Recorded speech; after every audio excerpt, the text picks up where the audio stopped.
मुझे अखियन तुझे अखियन के खूब गोलियो आहे। अस्सलाम वालेकुम दोस्तों। लड़ी थालू खारदार तार जो न पार कच्छ बुजे इंडिया का नौजवान शायर जलाल समू जो इंतखाब ही बेहतरीन सिटू। मुझे अखियन तुझे अखियन के खूब गोलियो आहे। मीह वठा आहिनि मुंद महकी पई आ।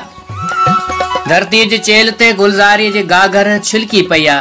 खेत खिड़ी विया आहिनि, गाह फुटी विया आहिनि। धन धनारे वण गोलाड़न सा बखियल आहिनि। पखी पखण जीत जणा थहारी नारी जंगल में मंगल मचाइन पिया। सुहागन जे वेस जड़े पंहिंजे देश में मारवड़न जा माल हीणा हाल मस्ती में मगन आहिनि। मड़न माथारिन पुराणिन पाथारिन ते धनारन जो टोलियूं बासरियन जो लोलियूं।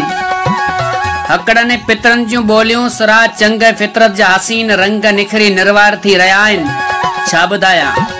छा बुधाया सागिया दग ओठा वगे माल जो छांगू कचेरन जो कांबू टैक मुरकू दूध पती जो सुरकू चपन जा चस रिहानियन जा रस वाटू गस सब हमेज हजूमन सा आबाद आहिनि।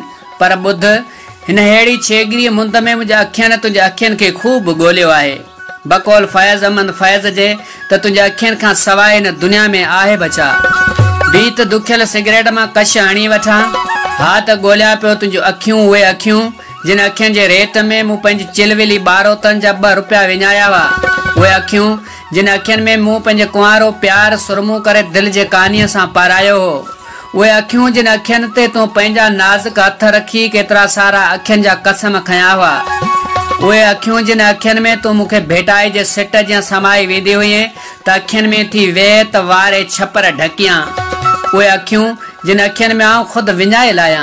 तू अच आऊं तोखां कुछ भी नथो घुरां, सिर्फ एतिरो त मूंखे ॻोल्हे ॾेई वञ। मुंहिंजी उहा चिलविली बारोतण मोटाए वञ।